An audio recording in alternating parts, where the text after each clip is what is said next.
Good morning, Alan. It's nice to have you here. Would you like to tell us a little bit about you? I will. So my name is Alan Muskett. I'm not from round these parts, as you can probably tell from my accent. I'm from the northwest, but I actually live in Worcestershire. And I have been a mindfulness teacher, practitioner for around about 5 or 6 years now. My background isn't at all in mental health. It's more in food manufacture, which is how I've spent my first career. But when I got to the age of 50, I decided I wanted another career, and I decided to do something different. And that was to help other people with mental health issues, because during my working career, I had my fair share of those too. And I think quite a lot of people do struggle privately about that, wouldn't you say? I think there are a lot of people in careers at the moment where mental health is very present, but we're lucky because it's being spoken more about each week, isn't it? Every week that goes on, there's more awareness around it, but possibly not some years ago. Yeah, I mean, I sort of had a burnout experience about 10 years ago, and I remember that back then, if I'd have talked to my boss about it, I really felt like it would have hurt me in my career. It would have been a black mark on my file, so to speak. But if you look at Google and like Google Trends, the term mental health really kind of rocketed in about 2016. I know there was a lot going on that year. But yeah, I think it's far easier to talk about these things now. Although I think, as you say, awareness has increased. But I think, companies and managers can do more. Yes. Well, it's a pleasure to have you here this morning. And saying about awareness there, I think that's what's key, isn't it? That's what a lot of people miss when we're talking about mindfulness, wouldn't you say? That people want to understand it better, but there's always this pressure and expectation about what being mindful is. So these simple, wonderful tools that we've got available are missed so often purely because of the perception. Well, you and I both know that as mindfulness teachers, that there is such a misconception about what mindfulness actually is. And awareness is the word, isn't it? Mindfulness is awareness. And people think it's all about clearing your mind and emptying your mind of thoughts, when actually it's not, is it? It's about being aware of your thoughts and just being present with who you are, what you're doing, what you're feeling, and all of that. Yes, indeed. So if you don't mind me asking, back to you, with when you got to that point where your career change was ever so present, that something needed to change, how did you feel when you reached that point where things felt like, right, enough is enough now, something needs to change? What did that feel like? Pretty dark, actually. And a lot of it was kind of administered, if you like. It wasn't anybody else's fault really, but my own. I had pressures of work, just like everybody else, but I kind of let it get on top of me. And I just felt in a very dark place. I couldn't sleep. And when you can't sleep, when you're getting by on a couple of hours a night, and it's because you're stressed and anxious, then everything starts to look really black. So, and I just got to the stage where I thought, I can't do this. By that time, I was about 45, 46. I thought, I can't do this for another 20 years. It'll kill me. And at the very least, I'm just not going to enjoy life as much as I possibly could. So that's why I decided to do something different. And what led you to mindfulness initially? Was there something did you already know about it while you were stressed, or? Not really. I'd heard of meditation, but always, like a lot of people, just thought of it as being something that Buddhist monks did, in the Tibetan mountains. I just Googled online. I just thought I just put in something like, I'm feeling low, I'm feeling blue, and then it came up and there was a picture actually, and they showed presidents of the United States, and they showed them before and after they took office, and the impact that stress had upon them. So I can't remember which president it was at the time, but they all looked very much younger before they took office than when they left office. And I just, quite in a shallow way, I thought, I don't want to look old before my time. And I suddenly realised what stress was doing to me, not only in the way I was looking and appearing to people, but inside it was just a very miserable place. It is. It can be a very, very miserable place to be, can't it? And I think it's key that people have the awareness that there are other things available for them. So when we talk about health and fitness and well-being, while moving our bodies is really important, but it's also crucial to look after our minds, which is what our focus is going to be today. So I thought with coming on this show with you, Kelly, and it's got a mindfulness theme, that actually my songs have a mindfulness theme, and faith is, for me, about allowing things to be as they are and having a bit of trust in the way life might turn out, if only you let it. And that's a really important message, isn't it? Because we can so often get caught up in our heads, and mindfulness is teaching us the opposite of that, which we will discuss a little bit more soon. But when you changed career, when you started to explore mindfulness, Alan, when you reached that point where you felt really low, you knew something had to change inside, did you know by taking these steps to help yourself that it was always going to be something your career would change into, or did it evolve quite naturally? Well, I'd always hoped that it would, and I'd always had the intent that I wouldn't stay forever doing what I was doing. I didn't think I would be able to last much longer doing what I was doing because, you know, the corporate world is pretty fast-paced, and I was starting to get a bit tired with it. But the opportunity came when I got a redundancy, and I thought, well, right, now's my chance. And you took it. I did, and I'm so glad. I've never been happier. So did you have a bit of resistance with it, would you say? You know, when you started to explore mindfulness and meditation, was there that resistance, not knowing if you were doing it correctly? Was that part of it? Well, there's a lot of imposter syndrome, if that's what you mean. Yeah, and I still get imposter syndrome now. I mean, I'm not just a mindfulness teacher. I'm also a hypnotherapist. I'm a resilience trainer. So I've got a number of different hats, and I always feel, even now, that, you know, am I really cutting it? And there's a part of me that kind of pinches myself that I'm doing something that I really love too. And so yeah, there is that resistance inside, and maybe it's a little bit of fear, which is not bad to have fear as long as you don't let it take you over. Which it so often can't it? I've experienced that myself, and I think as well we can get really confused with that whole nervous excitement. You know, sometimes that feeling of excitement can also be that nervous dread, and it's really difficult to pinpoint which one it is, and your mind just takes off, doesn't it? Which is why I suppose all the wonderful things that you're doing, you know, resilience is absolutely key, isn't it, to getting through things. Hypnotherapy is a wonderful thing that I know that you do. It's not something that I do. Do you want to talk to us a little bit about hypnotherapy, actually? Because there's a lot of misconception around it, I think. Oh, there really is, yeah. So the amount of jokes I've had about, you know, turning people into chickens and, you know, making them cluck, you know, and all that. And if you say a certain word, then I'm going to be controlling them.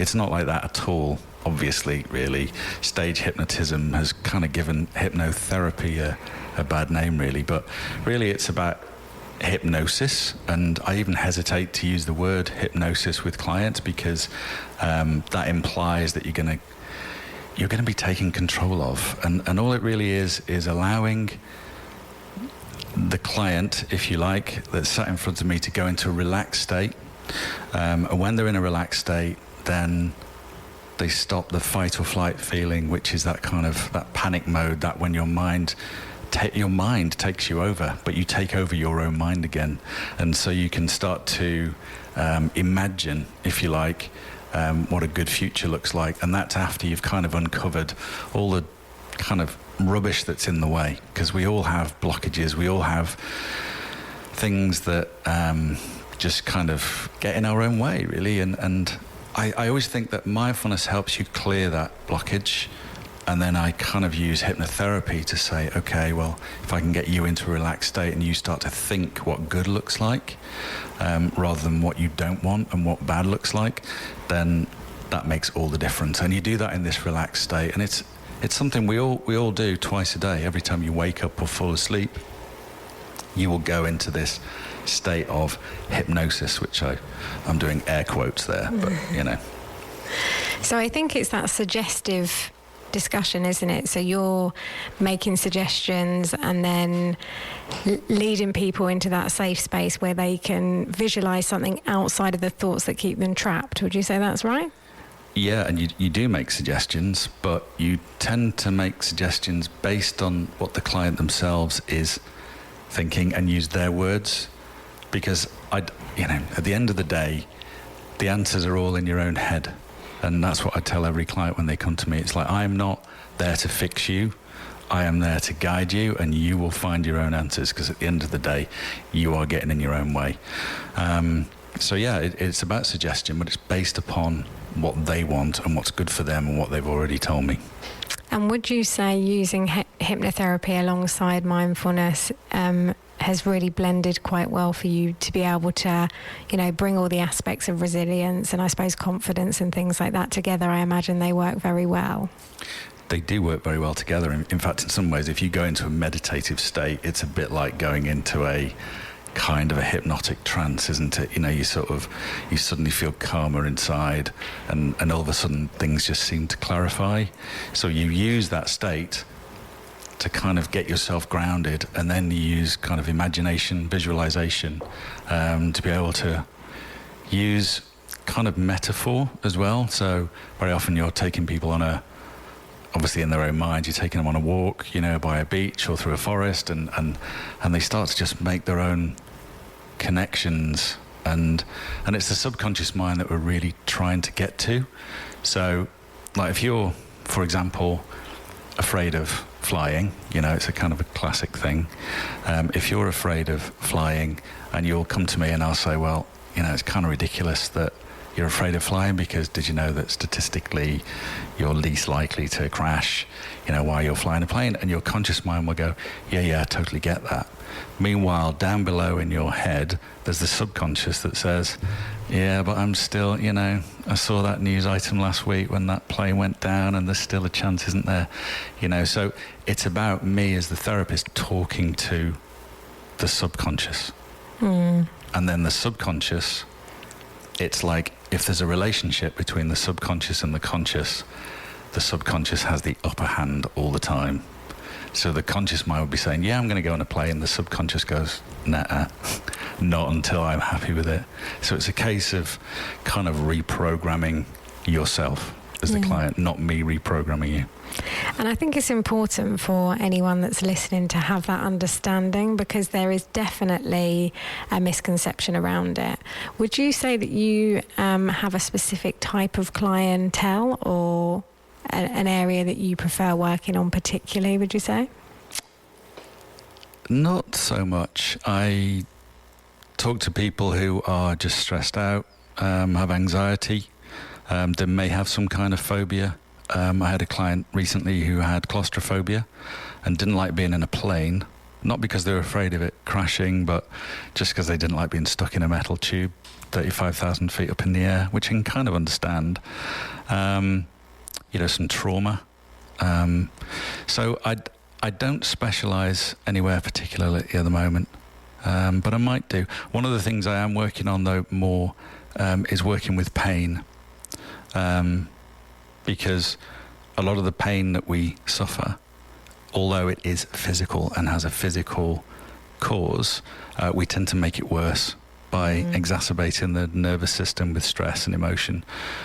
So I work out of a physiotherapist's clinic a couple of days a week, and I'm working hand in hand with the lead physio there on a program to do with kind of the mental and the physical approach to managing pain, so bad backs and whatever it might be in the body. With pain, we can kind of make it worse by just getting over emotional about it. So there's that phrase, isn't there, which is pain is inevitable and suffering is optional. Yes, I know. I think a lot of therapies are quite complementary, aren't they, to each other, but it's finding the things that fit for you, because there's not a one thing fits all kind of box. So I suppose working with the physiotherapist is probably really beneficial for those patients. Oh yeah, I remember when she first approached me a couple of years ago and said, I'd like you to come and, rent a room in the clinic and stuff. And she said, an awful lot of the patients that come to me, there's nothing wrong with them anymore. Physically, there's absolutely nothing wrong with them, but it's all in their head. And what happens, of course, is that once we've established a pain pathway in the body, it's like somebody forgets to turn the lights out. Yeah. And even though the tissues have healed and the problem's gone, then the stress and the emotion that they still feel about it actually makes it worse. And if you think about a very simple case, if you're in a good mood or in a bad mood, how different is the reaction when you've stubbed your toe? I know. We've actually had this conversation before because we have done a podcast together, haven't we? A little podcast there, and we've covered mindfulness and different subjects. And I remember actually us discussing quite a while back now about pain and, animals, how they deal with it. An animal could have an operation, couldn't they? And be over it emotionally very quickly. They're moving around, whereas as human beings we hold on to things far longer. So like you say, if you're scanned, the problem might have actually healed, but the mind problems around whatever the suffering has been can last far longer without the right care. Well, that's true, and they tend to go into it. We've got fight, flight, freeze, haven't we? And animals particularly go into kind of like a freeze state when they've given up, and very often when they come round after anaesthetic, then they start to shake, don't they? And I've read a very good book called Waking the Tiger by a guy called Peter Levine, and he talks about, and this is about trauma and how we store trauma in the body. And what happens is when the animal shakes, it's kind of like a discharge of energy rather, and it's something that we don't really do, which is why we hang on to trauma. We don't have a way of discharging this energy, and that's a lot of, what I would do as well, and just try and get someone to let that energy out. And I know you would do that as well in the work that you do. Well, I think movement is key, and actually we're very lucky around here because there's a wonderful woman who does a static dance in Marlow once a month on a Friday, which I'm going to this coming month, and that is, you're free moving, you're able to shake. There are actually Osho meditation. Have you heard of Osho meditation? I haven't, no. So that is a almost shaking meditation. It's different forms of music. And what you were just saying there about the animals, it's really kind of important, this mind-body connection, isn't it? It's key.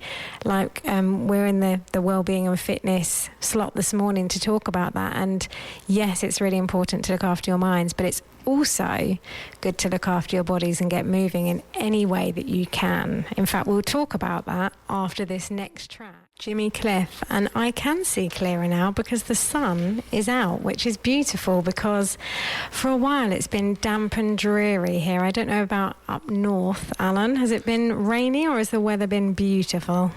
Always damp and dreary up north. Kelly, you should know that. I'm sure you must get a little bit of sunshine. Yeah, we do. In fact, it was just as beautiful there when I left home this morning, so... Oh, well, we can see clearer now that the rain has gone. I enjoyed that track. That's lifted my spirits, and it's a pleasure to be here. We are on the health and wellbeing session this morning on Good Morning Marlow. I'm joined today by Alan Muskett, who is also a mindfulness teacher, hypnotherapist, and we have worked together. So we are with you for the next hour and 25 minutes to talk about all things wellbeing, hopefully bringing you some tips and also just some benefits. At 11 minutes past 11 this morning, I'm going to be introducing onto my show going forward the mindful moment. So we will do something together at that point, Alan, share a little tip with whoever is listening. But let's talk with anyone who is out there listening today about mindfulness in general, because we both teach mindfulness. I'm locally and you are up north, but we do a lot of work online and we have worked together, and there's a huge need for this now, even in the workplace, corporate companies. We've both worked in bigger companies where those struggles and burnouts are, they become present, don't they? They are not spoken about often, but I do notice that companies now are reaching out to people like you and I to help their staff, to bring awareness to how people are feeling. And that's what we're doing. When we're talking about mindfulness, we are talking about being aware. So the small steps, in my opinion, are definitely the biggest things you can do. What's your take on that, Alan? Oh yeah, everything's small steps, isn't it? And you're right, awareness is the first one, and then I think probably the second one is acceptance, not of your life situation, but the moment you're in. Because if you're trying to get somewhere and you've got a map in front of you, the first step is to know where you are on the map. So yeah, absolutely. And it is small steps. Everything's small steps, isn't it?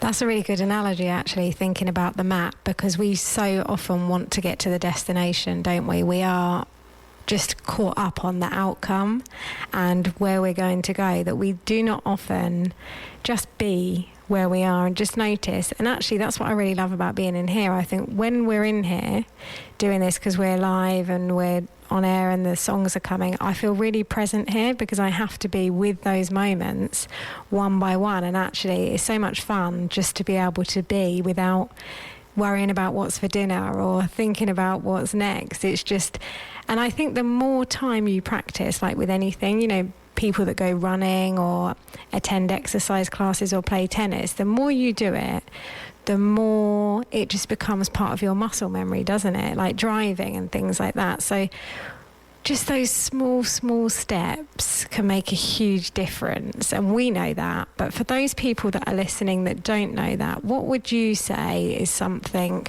mindful that people could start doing, those small steps? Well, I think you hit the nail on the head when you said we're all always outcome based, aren't we? It's always about, well, I'll be okay when the dinner's ready, or then the washing up's done, or I've gone to bed and had a good night's sleep, or longer term, well, when I've paid the mortgage off, or whatever it is. It's you'll always be happy sometime in the future. And I think being aware that you're doing that and realizing that actually the clock's just ticking by and you're not enjoying what you're doing. And I'm not saying you have to enjoy every single thing that you do, but actually once you start to adopt that kind of attitude, you start to slow down a little bit and you do start to enjoy it more than you thought you would. So my tip really is to be aware of your thoughts, be aware of where you're being taken, and being aware of things like, yeah, it'll all be okay when this is done and out the way, and think, well, actually that's a chunk of my life that will have gone. So why don't I start enjoying it now? And the way to do it, I think, is it's easier said than done, because our minds are so overstimulated. We have a lot to achieve. We have a lot to get through in the day.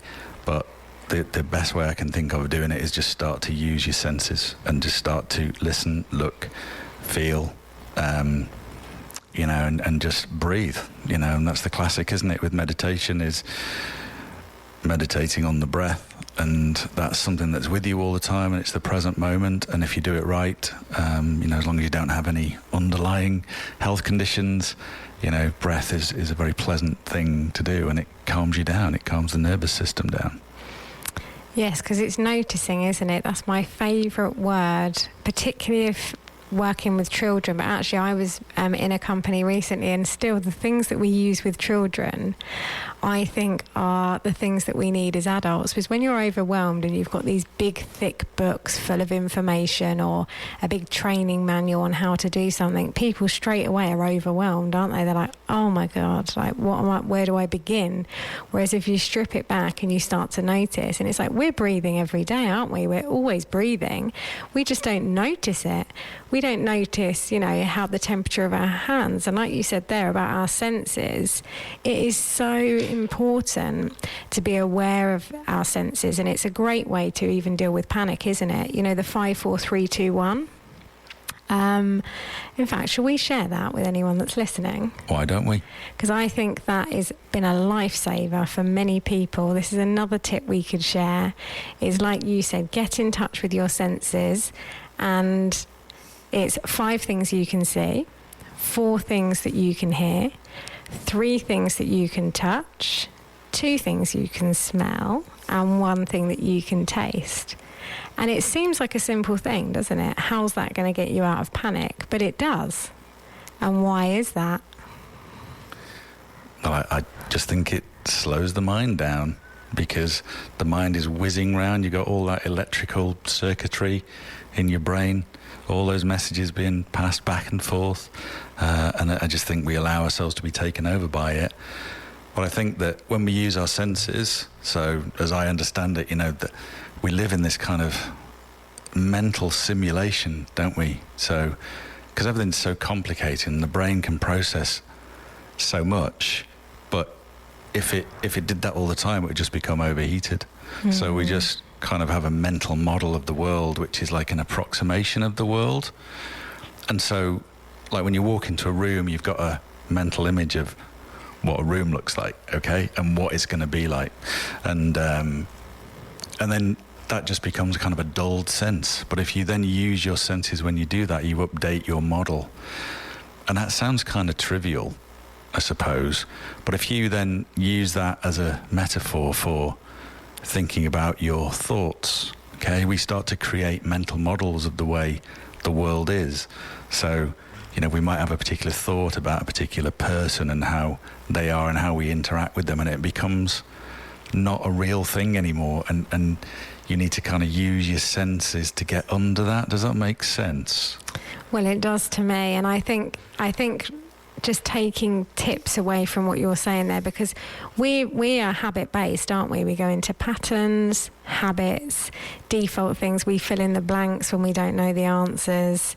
All these things happen to us all the time, and I think is what mindfulness is doing, and awareness, and using these simple steps that we're sharing here, like getting in touch with our senses, noticing our breath, feeling the temperature of the weather, noticing how your clothes feel on your body, if you're too hot, too cold. Sometimes we get so lost, we miss those simple things. So you're saying there, we're kind of just remodeling, aren't we, the way that we're thinking and feeling to enjoy the moments in the day. And of course we're going to have stressful times and hard times. We're not saying that it takes all that away, but you are equipped and resilient for how to handle that, aren't you? You are, and you've said it probably much more succinctly than I have. No. But yeah, I also just think it's like a circuit breaker, because these mental circuits just go haywire. And if you had that an electrical circuit in the house, all the the lights would blow. And what we're doing is we're stopping the lights from blowing just by turning the circuit off for a minute and then resetting it, or restarting your computer or your phone when there's too many apps going. Simple as that, really. Yeah, just so that we can enjoy time, because we think we don't have time, but sometimes we just need to take time, and essentially we make time. Otherwise we get to burnout, don't we? And I think this is a great time to play one of your next tracks, which I'm going to let you say a little bit about, and then we can come back and talk about burnout. So I'm going to play We Have All the Time in the World, because we think we have, but it can whiz by if we don't notice it. So why did you choose this next song? Well, partly for that reason, and it does have a kind of mindfulness theme as well, but this one always reminds me of James Bond as well. We are here with you today for the next hour and 10 minutes on Good Morning Marlow. I am Kelly Saward, and I'm joined today by Alan Muskett, who is also a mindfulness teacher. He expands that out into hypnotherapy and all other wonderful things, and we are bringing you tips and advice this morning, and just a bit of awareness really on how important it is to not only look after your body but also your mind. And just before that song, we were talking a little bit about burnout, which is something that you cover quite a lot in the work you do, isn't it? And you've experienced it yourself. So do you want to share with us a little bit about the burnout, how it made you feel, and the kind of steps, I suppose, that lead you down that dark hole? Yeah, sure. So yeah, as I said earlier in the introduction, I've suffered quite a lot of burnout.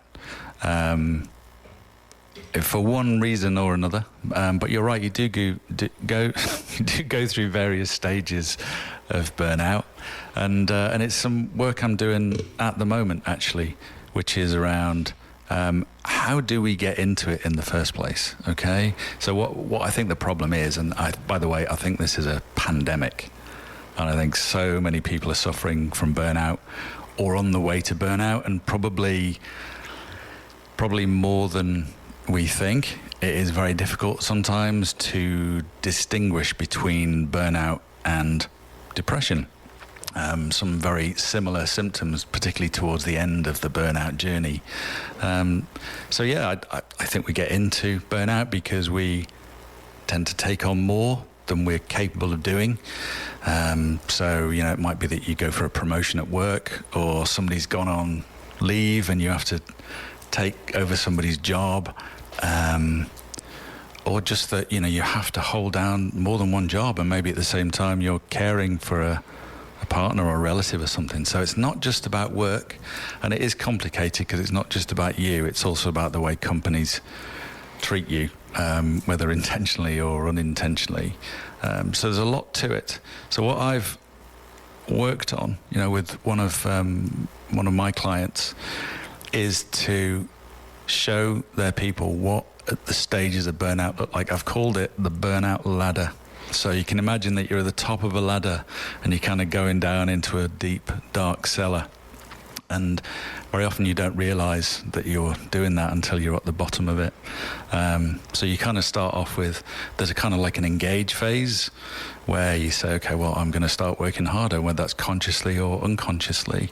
And then you start to kind of go through that and you kind of accelerate, and it's exciting at first because your adrenaline's flowing and you might feel a real buzz from doing it as well. But then you start to neglect yourself. Or you might neglect, your friends or your partner or whatever it is. And then you start to just really start to feel it. And then you start to feel kind of resentful for it and you haven't got the energy to keep it going. And then you start to disengage and pull away from your social support. And then you kind of go into this kind of freeze phase again, where you just feel so low, you just got get up and go again. And the problem with it is that you don't realise it's happening to you until it's happening to you. It's like the boiling the frog analogy, right? You're in the pot of water and it's too late, once the water's really started to heat up. So what I want to show people is a way of saying, okay, am I experiencing this? So using the mindfulness to say, what's going on with me right now? Are these the symptoms that I'm experiencing? Okay, I'm at that stage of the ladder. Therefore, these are the kind of things I could do. So basically, I've got 18 to 20 different tools, activities that people can do just to help them either step off the ladder or start to get up, go up the ladder and out again. And that's really important, isn't it? And as we will also share, how people can access that information, because I think the more we're aware, right? So we need to be aware all the time. But we're obviously going to slip on and off of that. But like you say with burnout, it's scary, isn't it? Because it can look so different. You think you're doing yourself a favour. You think you're doing more. You're thinking, I know, I'll fit a bit more in. I'll do a bit more of that. And you're thinking, this is a really successful thing to do because I'm getting through things. All the while, this ladder you're talking about, which is a great visual as well, because we're different learners, aren't we? So to have a visual image of this ladder, I think for many people will be really beneficial. So, yes, we will definitely share the resources to that towards the end of the show as well, so people can find out about that. But when you experienced burnout yourself, were you not aware of those steps? Not really, no. You kind of know, something's happening to you, but you don't know exactly what, and you don't know how to get out of it. And I think that is the problem that most of us face. And the quick answer is to just sort of keep going, and you'll get through it. But the problem is you don't go through, you go down. Yeah. And you think you're pleasing other people or doing things to help, don't you? And then you start resenting other people and resenting other things. And I think is what I found really key for me with mindfulness is that I would often blame everyone for everything because it's easier than thinking I've got fault. But when you're aware, your reactions and responses are so much healthier, aren't they, as well? So it just takes away a bit of pressure, I think, from you getting to that burnout phase. Yeah, it does. And you're right, you do start to blame everybody else in the situation. And of course, a lot of it is the situation has happened to you, but there's also a part of responsibility which is within you. And, you just said it, people pleasing and all that. One of the things I'm writing about is be careful of your motives. when you're right at the top of the ladder, about to descend it, think about what it is that you really want and need and why you're doing this. Is it because you're trying to impress somebody? Is it because you want a bit of extra cash? Are you keeping up with the Joneses? Whatever it is. And it's be careful of your motives. And if you go into it eyes wide open, then fair enough. It's not about quelling ambition. It's about just taking care of yourself. Which is very important, isn't it? And I think having the awareness of this ladder is so very, very important, because a lot of the people that I work with, I'm trying to get them essentially from out of the hole up, and we have to do the work ourselves, don't we? So I think to have awareness of that, you're going to have less people falling down those holes, essentially. So, well, wouldn't that be a wonderful thing? It would be a wonderful thing, yes. Next 45 minutes, I'm joined by Alan Muskett. He is also a mindfulness teacher and hypnotherapist. And in this health and fitness slot, we are bringing you well-being tips and things that we've both actually found really, really useful to help us with things like burnout, and also how important it is to be mindful, and what meditation actually means, which we're going to touch on a bit deeper after the next track. But I think a lot of people just don't feel like meditating is an option because it might take up a lot of time. And on my show, it's I'm here on I can't even remember what day it is, so it's Tuesday. That's a great start. So I'm here on the second Tuesday. Is it even the second Tuesday? Yes. Second Tuesday of what? Second Tuesday of the month. So, we're the fourth Tuesday. I was the second Tuesday, so it would be good to know when I'm here. So on the fourth Tuesday of the month, I'll be doing this slot, and at 11 minutes past 11 each time, I'm going to bring a mindful moment to you. And today, because Alan and I have worked together before, we've done a podcast and shared meditation, we're going to do that mindful moment together and share something that's, for both of us, been really worthwhile, not only to ourselves, with others, and is something that we continue to use in the work that we do. So by taking a simple pause in the day, it can be so important and bring you so much more clarity and space than you thought possible. So the tip that we are going to share is actually a mini meditation. And when we think of meditation, we are just being aware of what we're doing. Nothing more, we're just noticing the experience. And this short exercise that we are going to share with you at 11:11, and just for any of those number fans out there who are into numerology, when you see the number 11:11, you need to just trust you're on the right track. And mindfulness is a bit like that, really. We're trusting. So we're trusting ourselves, what we feel and what we know. And when you see 11:11 going forward, just remember to trust and go with the flow. And we're going to share this exercise with you now, and it's called Stop. So we're going to guide you through that together. And first of all, if it's okay and you can close your eyes, do so. But otherwise you can just be aware, which you'll need to do part way through thinking about it anyway. But the S stands for stop. So whatever you're doing, wherever you are right now, just stop for a moment.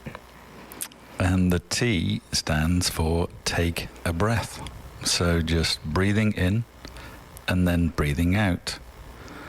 And then take another breath. Then the O stands for observe. So you're simply just observing the experience, the moment that you're in, just noticing how you feel and just observing that moment before you move on. Which is P, which stands for proceed. So if you have closed your eyes, you can open them again and you proceed with your day. So how quick was that? I know, and it was, wasn't it? It was really quick. And actually, I don't know, we obviously can't get feedback. If anyone would like to email and tell us how that was, you can do so at studio@marlowfm.co.uk. But those quick changes, those quick moments where you just stop and change what the way that you're doing, the way you're showing up, and you're being present. It's amazing, isn't it? Do you use that exercise a lot, Alan? Oh, I do, and I teach this quite a lot. And I used to use this myself when I had a proper job and I was at a desk, and I would feel really, really overwhelmed with the amount of emails I had to do, or I had a deadline to hit, or I had somebody who was pinging me and needed an answer. I would just sort of sit back from my laptop, sit back from my desk, and just go through that simple stop process. And it only takes a minute. In fact, I think I've been timed at doing that at 37 seconds by my business partner. And how quick, less than a minute to just calm the mind. Because what happened to me was that I would then kind of return back to the real world, if you like. And then all the same problems were there, but I just had a different perspective on them.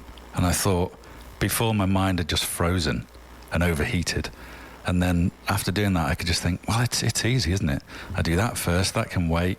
I'll call them back tomorrow. And all of a sudden, you've just got a clearer mind and a fresh approach. And why do you think, in your expert opinion, that people think they haven't got time?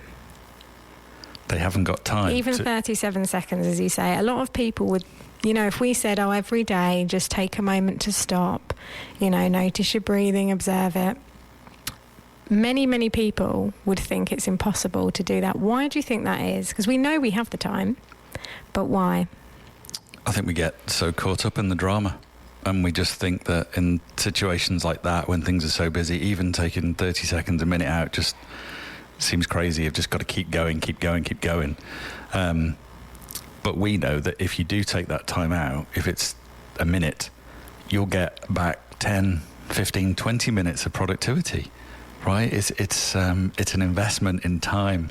You'll get more time back if you've meditated, which is a problem, isn't it? Because a lot of people think that, it's self-indulgent for me to go and take 10 minutes to meditate at home, especially if you've got a family waiting for dinner and, all that kind of stuff.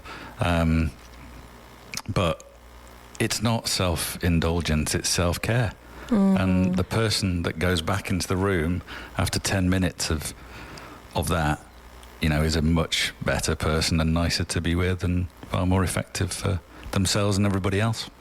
100%, because otherwise you reach that burnout. I did it last night myself, actually. I was feeling a bit stressed out, blaming people for me being in a mood, the whole kind of default thing that happens.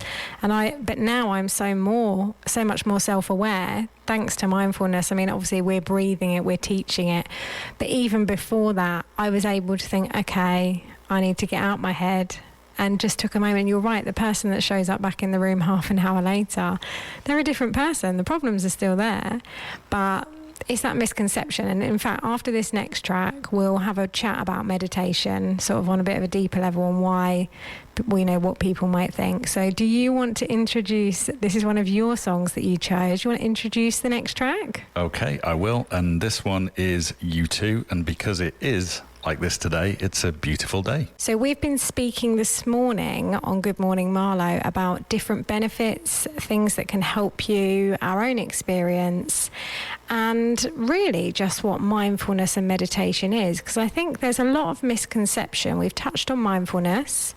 Also, just to quickly plug it while we're here, the mindful attitudes are a really important part of mindfulness and can help you come back to the moment, but we haven't got all the time in the world to talk about that. So we actually did a little podcast that you can listen to if you want an in-depth description of the mindful attitudes, called the Lose Your Mind podcast. So you can find that on all players. But we're going to talk about meditation now and what that actually is. So Alan, what would you say, firstly, in your opinion? We're going to discuss that a bit deeper, but then we're going to talk about what people think it is when they come and see you, because quite often there is huge misconception about what meditation is. Would you agree?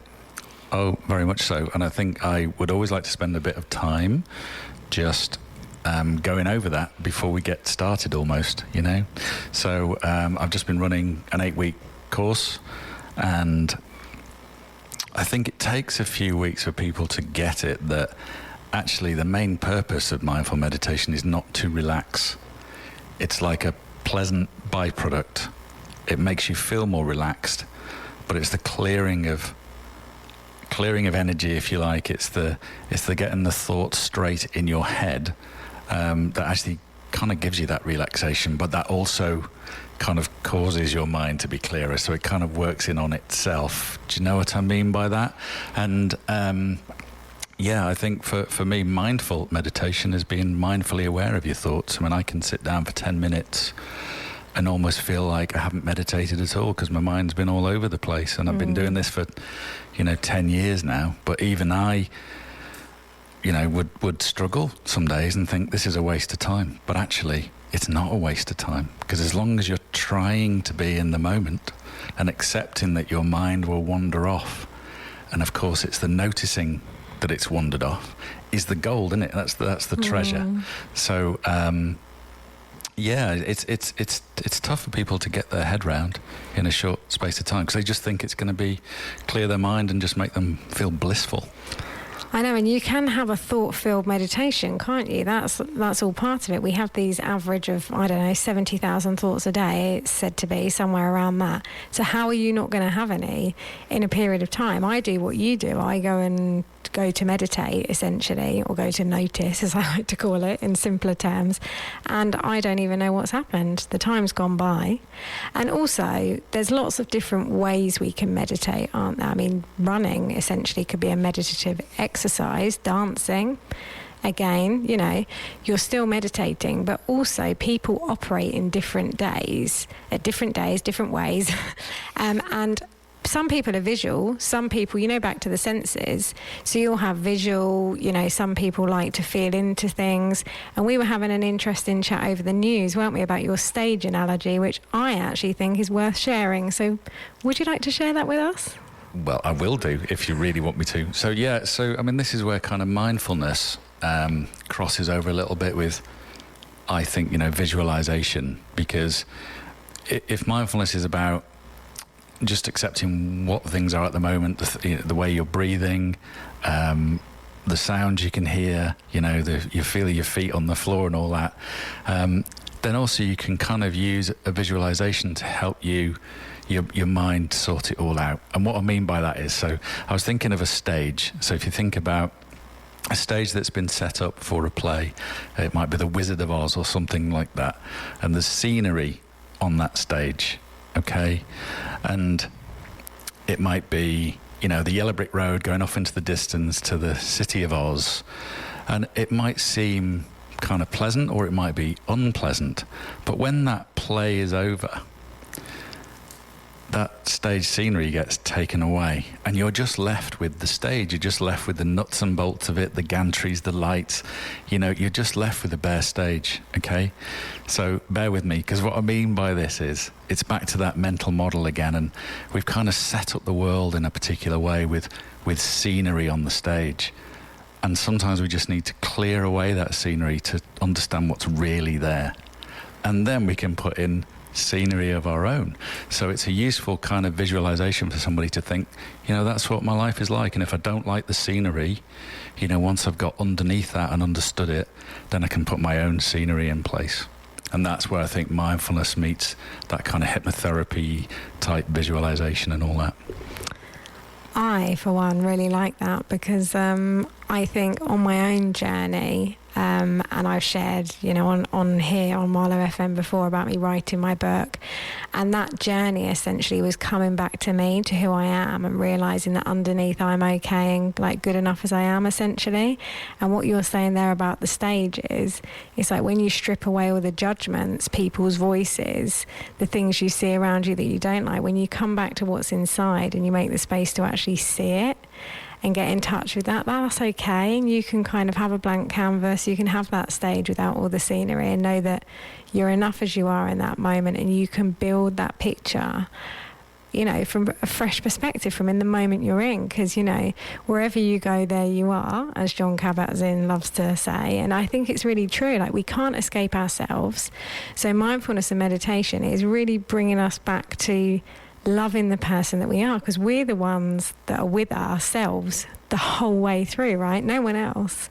So mindfulness and meditation for me is just fundamentally key. Like you said, acceptance, huge acceptance of not only our life situation, but of who we are. And when you said about the stage analogy, I really kind of felt, I suppose, relating it to even just myself as a person, then you're able to, when things feel a bit much, strip those external things away. So I'm sure that's very beneficial. Well, it certainly was to me. So thank you for sharing. Well, that's okay. And I think you also touched on something else there, which is around, I am enough. And of course, we all give ourselves a hard time. It's a natural survival thing. I must make myself better, therefore I'll criticize myself a lot. But when you take all, that might be part of the scenery, that you're criticizing yourself or hearing a lot of criticism from others. But if you then kind of strip all that away, just say, you know what, I'm okay. I wasn't born bad. I wasn't born to do bad things. So you have the opportunity then to reshape what that scenery looks like. And I think a lot of mindfulness, as you and I know, is around self-compassion and just balancing out the self-critic that we have in our head with just a little bit of kindness for ourselves. Yeah, it's key, isn't it? But it can be really, really hard to do. And I think the more we stop to meditate, and when we say meditate, we mean just stop and notice and become aware. You're almost playing between your thoughts and your breathing, aren't you, for a moment? That's what I like to think of it like, notice your breath. Notice my thoughts. Well, notice my breath again when I remember, notice my thoughts. Just kind of like playing around with it, just having a bit of fun with it, because life's too serious, isn't it? And the more you kind of strip it back and like that stage and take all the scenery away, you come back to these beautiful kind of moments, whether it's raining or we're lucky to have the sun out today. But I think we've discussed before, but the sun always shines again, doesn't it? And it's important to just take a breath, notice that breath essentially. Yeah, again, you've hit the nail on the head with that. It is noticing, and noticing what's really there, not what you think is there. Because our mind can play tricks on us, can't we? Can't it? And I think filling in the blanks is something that we all do. You hear something's happened, straight away your mind's already gone into a story, or because we want resolutions and outcomes in life, don't we? We want to feel safe. So we go into fight or flight all too often because we're trying to feel safe. And of course there's a place for it. If you've got a truck coming at you and you step out in the road, you need to have an element of fear. But we don't need to live in that state all the time. But we so often slip into it, don't we? Yeah, it becomes a point of refuge, doesn't it? As you said, that fight or flight is a place where you feel safe. And so you teach yourself that that's the place you should stay. Yeah. And I think as well, it's so important to realise that, we are safe much of the time, aren't we? But we kind of go on this loop and this default sort of behavioural pattern to try and figure it all out, and we can't have it figured out all the time. No. Well, it's a classic, you mentioned these kind of, it's like the human mind traps. They're filling in the gaps because you need to know what's going on. You need to know what's going on in your environment, but also we need to be right, don't we? Yeah. Because then we're in a position of safety, but what that means is we tend to try and control what's going on and control outcomes, and that's not being mindful. Mindful's a little bit about just living the moment that's actually there. I know, and it's what I love about mindfulness and meditation for me is, and I don't know if you can relate to this, but I think the more aware we are of our surroundings, ourselves, we strengthen, like you work a lot with resilience, don't you, and coaching and stuff like that. And I work a lot with confidence building. I'm really passionate about it because I had zero confidence at all. And I think that we strengthen these things inside of us, don't we, by being mindful and meditating. And then when the confidence and the resilience comes, you're able to share. And we feel safe when we hear someone else has done the same thing, that you're not on your own. And we're both writers, aren't we? We both love writing. I've written my book, which I love to share on this radio show in case you want to buy it. It's out now. Desperate to be loved. And you are also writing, aren't you? And that burnout ladder we were discussing, writing the benefits of that. But the more we share, the more other people feel safe and that fear slips away. But it stems from that noticing, because then the confidence comes, and it's just like this wonderful kind of snowball effect of why would we not do this rather than live the other way when you realise it, do you think? Yeah, and you mentioned core strength, and I love if you do quite a lot of mindfulness, and I think it's a John Kabat-Zinn thing, who's a mindful guru. He brought mindfulness really to the Western world, didn't he, back in the 70s, ostensibly. But he talks about a meditation, the lake meditation and the mountain meditation, and they're kind of visualizations, and it's about having a core strength within you. And, the surface of a lake can get stirred up with the weather and rain and wind, but underneath that there's a solid body of water. And that solid body of water, I think, is a metaphor for, what's inside you. And if you do this mindfulness, you can build that core strength within you. Yes, because we all have that higher power inside, don't we? And on that note, I'm going to play the next track. You cover hypnotherapy, which is something that I actually don't teach myself, and gave us really interesting insight on that. But tell us a tiny bit more, Alan, about the work that you cover. So I know you're obviously a mindfulness teacher, hypnotherapist, dealing with resilience, and, burnout is key for you. But you work sort of all over, don't you? I do. Excuse me, a lot of it was online. Through COVID, because that was when I was really kicking my business off. So that was great, wasn't it, launching a business into COVID. But yeah, so we talked about the mindfulness meditation. So what I do is I hold weekly drop-in classes. I run meditation retreats. And I do kind of one-to-one with people as well, so because I think an awful lot of issues can be resolved, a lot of stress, anxiety issues can be resolved by just simple one-to-one meditation, and health anxiety and lots of stuff like that.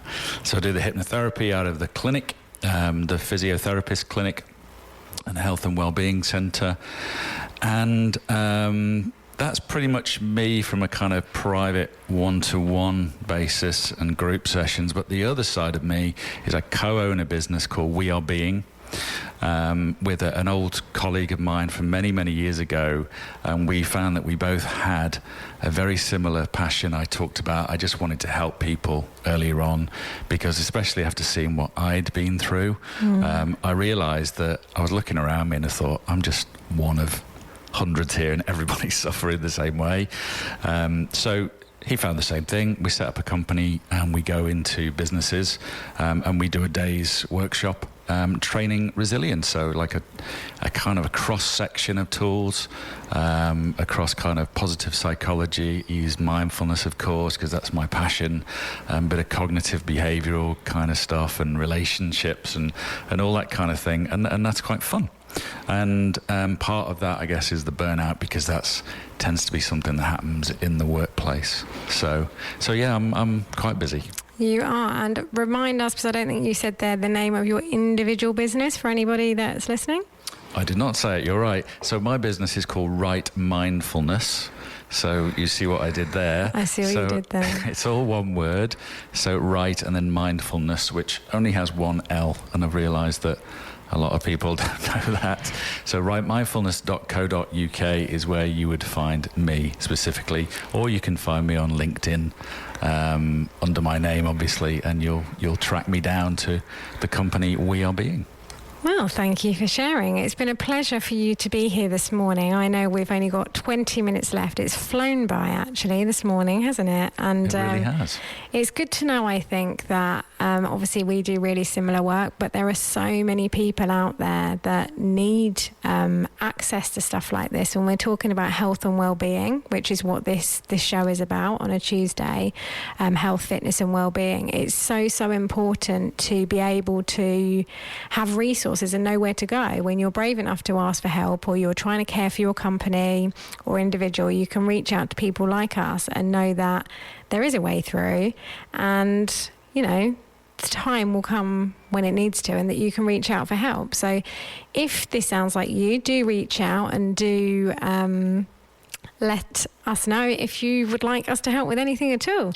But we're going to play a track in a minute, and then when we come back, we are going to talk a little bit about spring, because for me, spring is often like the new year. I don't know about you, but I quite like cozying in at winter. I like not moving and not having to rush out and feel like I've got to have really long days. So I think the new year for me begins in spring, and today it feels particularly spring-like. So we're going to talk a little bit about that soon. And the lovely Abby has just walked in. She's going to be here for the Eclectic Light Show from 12 o'clock, bringing you wonderful music. Good morning, Abby. Good morning. How are you today? I'm very well, thanks. I'm enjoying the sunshine and slightly warmer weather. Nice, isn't it? It is. I hope it lasts the weekend. Everybody could do with a nice break, nice weather. Yes, and we are going to talk a little bit about spring, actually. I was just saying that for me, spring is like the new year, when things are growing. And from a mindful perspective, spring is quite a nice analogy, isn't it? When you think about the sort of seeds you've planted and you've rested over winter, you've given yourself time to rest, you're able to show up better as a person, I think, in spring. What's your view, Alan? Yeah, no, I would agree with that. I think the only thing I would say is that a lot of people just wait for spring, don't they? And they go through winter saying, I hate winter. And I just think that's 25% of your life you've just written off.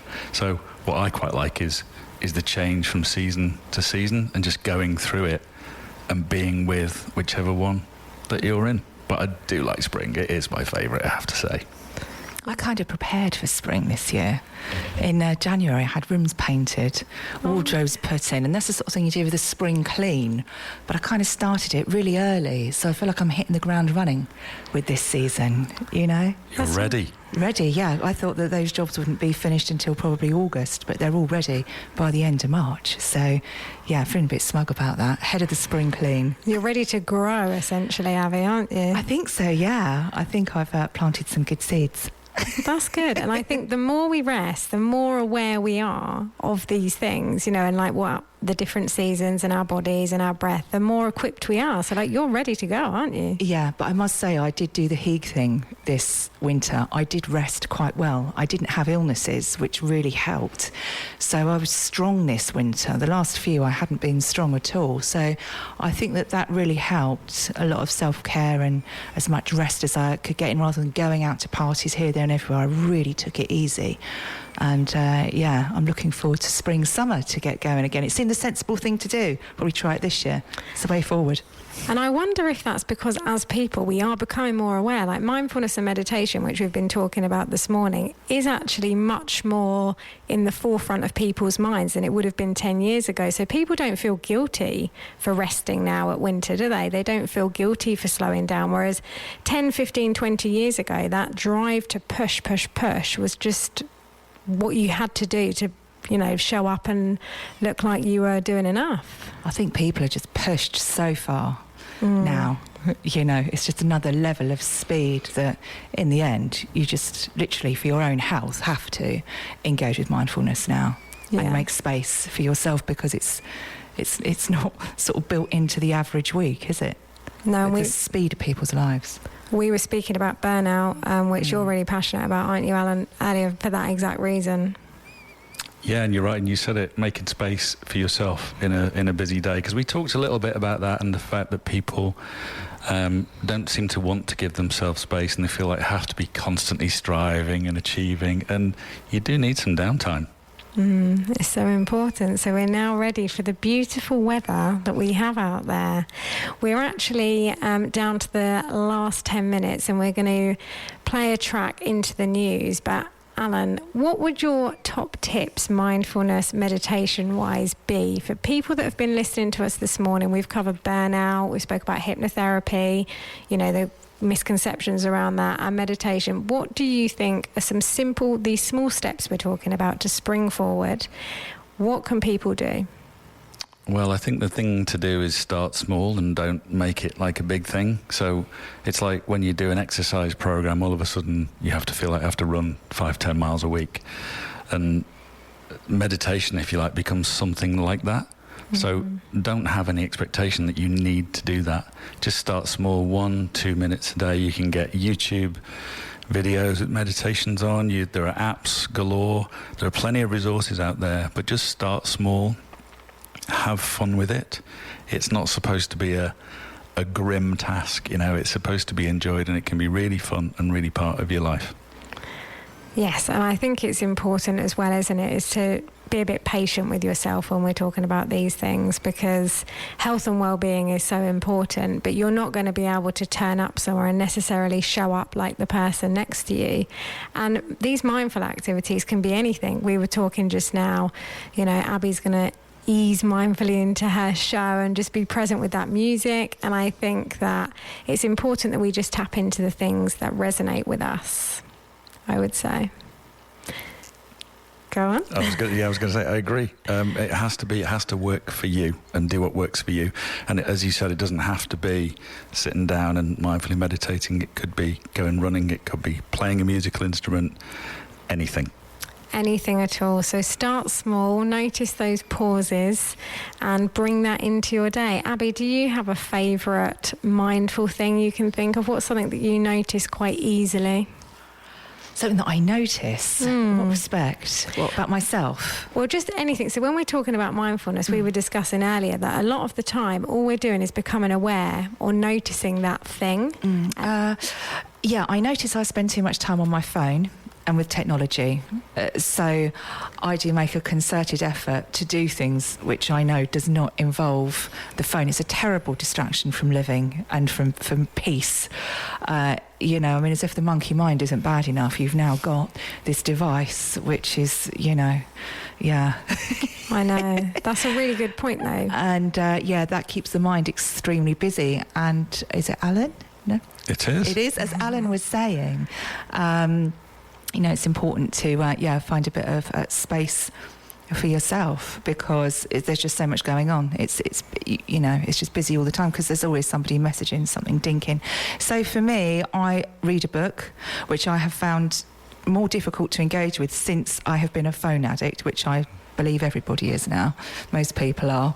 But I get into reading books, and I go to the gym. I like going to the gym, and anywhere I can leave my phone alone, I will. So that's where I'm quite mindful, to just put the phone down and make sure I have space and don't get too distracted. Go walking as well. But I make a concerted effort to take time out, primarily from technology, because I think that is the true enemy of mindfulness. Yeah, no, I agree. I 100% agree. And I think the simple fact that you notice that you're addicted to it, because we all are, you're right, you're halfway out. I remember my own daughter saying to me, I had a bit of a panic attack last year, like a bit of a blip. And she reminded me the simple fact I'd noticed that I was panicking. I was halfway out. And it's the same with technology. The fact that you notice you spend a lot of time. Oh, it's just a black hole, just sort of sucks you right in, doesn't it? But equally, I absolutely love it. At the same time, I think there's, the way you can communicate with people and access information, I absolutely love it. However, you do need to know where to draw the line. I love chocolate cake. I love drinking wine. There are lots of things that I love, but anything in excess is not good for you. And we all need to be mindful of that, don't we? Yes, and that's what we're focusing on, health and well-being this morning on Good Morning Marlow. So everything in moderation is the key. And as we come towards 12 o'clock, we're going to play us out with The Boys of Summer, which was one of your choices, Alan, and Abby will lead in after the news. But is there anything else you would like to say or share? I would like to say it's been a pleasure having you all the way down from Worcestershire to share the morning with me. And I've really enjoyed being present in the moment and discussing all things mindful. But any lasting words? Not really, just to say thanks very much for having me on. This has been a real pleasure for me. First time I've ever been on radio, so I've had loads of fun. So thanks very much for having me here and talking to your listeners.